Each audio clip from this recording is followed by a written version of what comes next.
Problem ہوتی ہے muscles کے حوالے سے تو یہ تاثر دیا جاتا ہے کہ اس پہ کوئی سایہ ہے یا جن بھوت ہے۔ پاکستان میں اس بیماری کے ٹریٹمنٹ پہ جو اخراجات ہوتے ہیں وہ تقریباً 60 سے 70 لاکھ کے درمیان ہوتے ہیں، اور اگر بچوں میں یہ بیماری ہو تو اس کا تقریباً خرچہ 20 سے 25 لاکھ ہوتا ہے، جو ایک عام آدمی افورڈ نہیں کر سکتا۔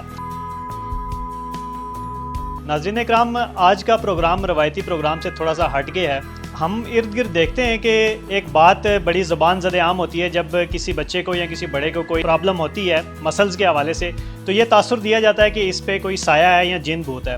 اسی بیماری کے حوالے سے آج ہم بات کریں گے۔ ہمارے ساتھ یاسر خان صاحب موجود ہیں۔ پاکستان میں اس بیماری کے ٹریٹمنٹ پہ جو اخراجات ہوتے ہیں وہ تقریباً 60 سے 70 لاکھ کے درمیان ہوتے ہیں، اور اگر بچوں میں یہ بیماری ہو تو اس کا تقریباً خرچہ 20 سے 25 لاکھ ہوتا ہے، جو ایک عام آدمی افورڈ نہیں کر سکتا۔ اسی پہ ایک ادارہ پاکستان کے اندر اسٹرائیو ٹرسٹ کے نام سے کام کر رہا ہے، اور انہی کے چیئرمین آج ہمارے ساتھ موجود ہیں۔ ان سے ہم بات کریں گے کہ اس بیماری کی شروعات کیسے ہوتی ہے اور اس کو کیسے پوائنٹ آؤٹ کیا جاتا ہے۔ السلام علیکم۔ وعلیکم السلام، کیسے ہیں آپ؟ جی اللہ کا شکر۔ اچھا یہ بتائیں کہ یہ بیماری ایک عام تاثر ہوتا ہے کہ جب اس طرح کا کوئی ایشو ہوتا ہے بچوں میں یا بڑوں میں تو یہ تاثر دیا جاتا ہے کہ یہ اس پہ کوئی سایہ ہے، تو آپ نے یہ انیشیٹو کیسے لیا کہ یار یہ ایک بیماری ہو سکتی ہے؟ سائے والا دور تو میرے خیال میں گزر گیا کافی حد تک، تو اب یہ ایسے ہے کہ مجھے جب یہ پرابلم شروع ہوا تو مجھ سے پہلے مجھ سے بڑے بھائی تھے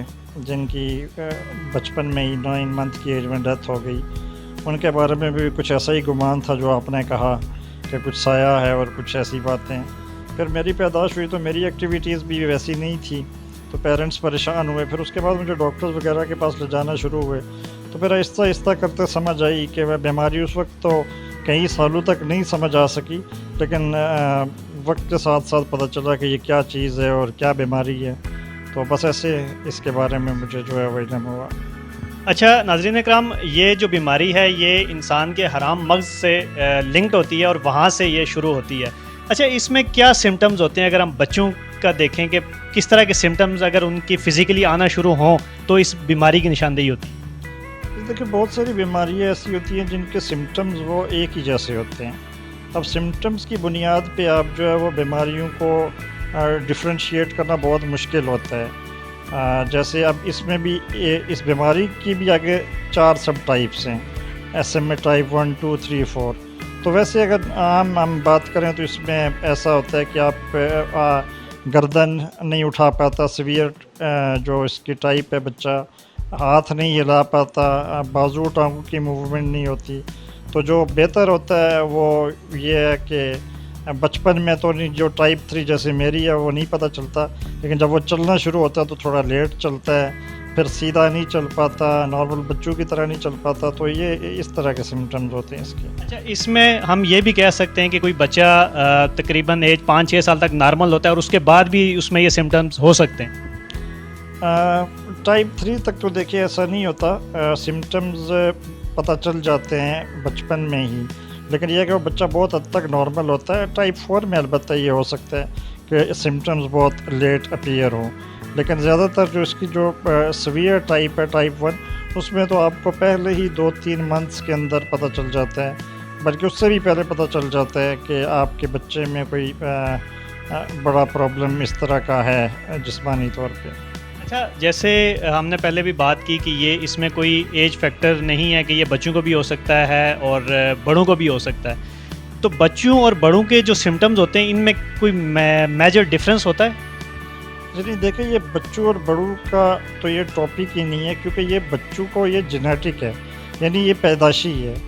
فرق صرف جو میں نے آپ کو بتایا کہ جو اس کی جو سب سے خطرناک قسم ہے، جو اس میں وہ ٹائپ ہے، اس میں بچے کی کنڈیشن پہلے 2-3 مہینے میں ہی آپ کو پتہ چل جائے گی۔ جیسے میں نے بتایا کہ وہ سانس میں اسے پرابلم ہو رہا ہوگا، بازو کی بالکل موومنٹ نہیں ہوگی، اپنی گردن نہیں ہلا پا رہا ہوگا، ٹانگیں نہیں ہلا پا رہا ہوگا۔ تو اسی طرح اب جو ٹائپ 3 کا بچہ ہوگا اس کا یہ ہے کہ وہ جا کے جب چلنا شروع ہوگا تو پھر آپ کو پتہ چلے گا یہ ٹھیک چل نہیں رہا، وہ لیٹ چلنا شروع کرے گا، چلتے چلتے گر جائے گا۔ تو یہ چیزیں بہرحال یہ جو آپ بات کی کہ یہ ہے سب یعنی جینیٹک اور پیدائشی ہے، پیدائشی ہوتی ہے۔ کچھ کے سمٹمز جو سیویئر بیماری ہے وہ زیادہ جلدی محسوس ہونا شروع ہو جاتے ہیں، اور کچھ کے سمٹمز جو ہیں وہ تھوڑے سے کچھ 2-3 سال کے گیپ کے بعد جا کے صحیح سمجھ آنا شروع ہوتے ہیں۔ اچھا یہ بتائیں کہ اس بیماری پہ آپ کے ٹرسٹ کے علاوہ پاکستان میں کوئی اور بھی ہے جو کام کر رہا ہے؟ نہیں، میرے علم میں نہیں ہے۔ میرے علم میں تو یہی ہے کہ ہم آج سے نہیں بلکہ جب یہ بیماری کی دنیا میں ہی بہت کم لوگ کام کر رہے تھے۔ 2010 میں جب ہمارا ادارہ رجسٹر ہوا تو میڈیسن تو 2016 میں پہلی آئی اور پاکستان میں 2021-22 میں آئی ہے، تو ہم تو اس وقت سے اس پہ کام کر رہے ہیں، تو ابھی تک کوئی اور میرے علم میں کم سے کم نہیں ہے کہ کوئی اور ادارہ اس پہ کام کر رہا ہو۔ اچھا یہ بتائیں کہ پاکستان میں آپ کے پاس اس کا پہلا کیس کب رپورٹ ہوا اور ابھی تک آپ کتنے بچوں کا آپ ٹریٹمنٹ کر چکے ہیں؟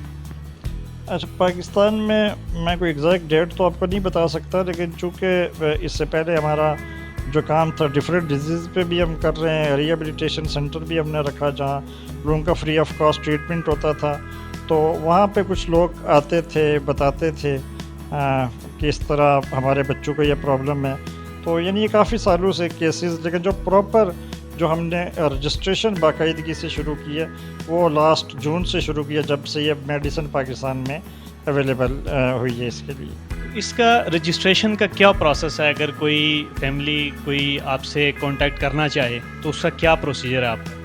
وہ ویب سائٹ ہے ہماری، ابھی آپ کے ساتھ وہ ایڈریس بھی شیئر کر دیں گے، وہ ویب سائٹ پہ آپ جائیں اور وہاں پہ رجسٹریشن کا پیج ہے اور وہاں پہ آپ رجسٹر کر سکتے ہیں۔ اچھا لاسٹ پہ یہ بتائیے گا کہ آپ اس بیماری کی اویئرنیس کے لیے کیا کام کر رہے ہیں اور آگے ان فیوچر آپ کے کیا پلانز ہیں؟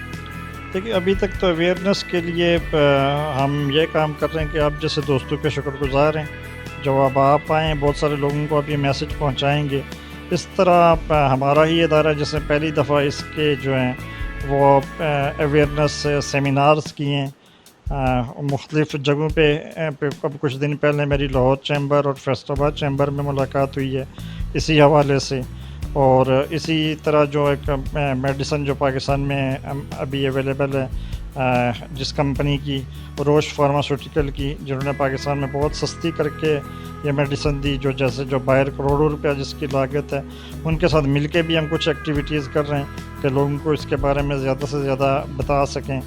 تو فیوچر پلانز بھی ہمارے یہی ہیں کہ ہم جو آج جس لیول پہ کام کر رہے ہیں کل اس کو 10 گنا بڑے لیول پہ کر سکیں، اتنا اور لوگوں تک میسج پہنچا سکیں، گورنمنٹ کو اپنے ساتھ انگیج کر سکیں، سول سوسائٹی کو انگیج کر سکیں۔ تو چونکہ اب یہ بیماری قابل علاج ہے تو اب یہ وقت ہے کہ ہم اس سے جو ہے وہ ہمیشہ کے لیے اپنے بچوں کو، پاکستان کو محفوظ کر سکتے ہیں۔ اچھا آخر میں ایک تو یہ بتائیں کہ ابھی آپ کے ساتھ کون سا ادارہ کلیبوریٹ کر رہا ہے، کام کر رہا ہے یا سپورٹ کر رہا ہے، اور اس کے ساتھ ساتھ دیکھنے والوں کو کیا پیغام دیں گے اس کے حوالے سے؟ دیکھیے ایسے تو کوئی ادارہ بالخصوص میں کسی کا نام تو نہیں لے سکتا، کیونکہ بہت سارے لوگ دوست یار ادارے آتے ہیں، کام کرتے ہیں۔ اسی طرح جیسے میں نے ایک آپ سے ذکر کیا ایک فارماسیوٹیکل کمپنی کا، ان کے ساتھ بھی ہم مل کے کچھ ایکٹیویٹیز کرتے ہیں، کچھ دوسری فارماسیوٹیکل کمپنیز ہیں ان کے ساتھ بھی بات چیت چل رہی ہے۔ اسی طرح ہم ہیلتھ ڈائریکٹریٹ اسلام آباد کے ساتھ بھی مل کے کام کر چکے ہیں، اور یہ لیکن اس طرح کوئی ایک اسپیسیفک جو کنٹینیوسلی ہو، کوئی گورنمنٹ کا ادارہ ہو، وہ کوئی مخصوص نہیں۔ اب ریسنٹلی ہم کے پی گورنمنٹ کے ساتھ ملاقات ہوئی ہے، ان کے ساتھ مل کے کام کرنے کی خواہش ہے، تو لیکن کوئی ایک مخصوص ادارہ کہ جو پرماننٹ اس کام میں ہمارے ساتھ ہو، وہ ابھی تک تو میرے نہیں کسی کا کہہ سکتا۔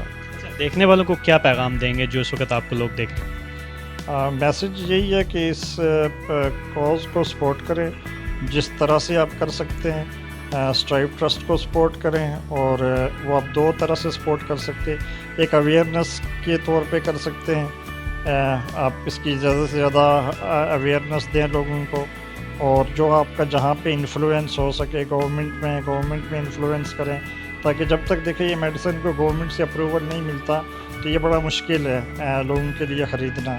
اور باقی دوسرا طریقہ جب تک گورنمنٹ سے ہمیں اپروول ملتا وہ یہ ہے کہ اس وقت تک ہمیں بچوں کے علاج کے لیے ایک ڈونیشن کی ایک اماؤنٹ کی ضرورت ہوتی ہے۔ ان بچوں کو آپ چاہیں تو ڈائریکٹ ان کو سپورٹ کر لیں، ان کی ڈیٹیل آپ ہم سے لے لیں، جب اسٹرائیو کو سپورٹ کر لیں ہم ان کی میڈیسن ارینج کروا دیں گے۔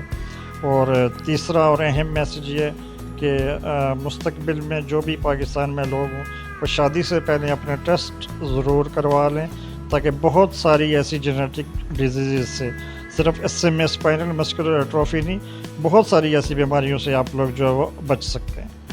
بہت شکریہ ناظرین اکرام، آج جس بیماری کے حوالے سے ہم بات کر رہے تھے، اگر اس کو ہم عام الفاظ میں کہیں تو اس کا ڈائریکٹ تعلق حرام مغز سے ہوتا ہے، جو انتہائی حساس حصہ ہوتا ہے انسانی جسم کا۔ چونکہ انسانی صحت اگر ٹھیک رہے گی تو آپ ساری چیزیں کر سکیں گے۔ اسی لیے ضروری ہے کہ جب بھی آپ کو کوئی بھی پرابلم ہو، چاہے وہ بچہ ہو یا چاہے بڑا ہو، تو فوراً آپ کو ڈاکٹر سے کنسرن کر لینا چاہیے۔ آج کے پروگرام میں اتنا ہی، اللہ حافظ۔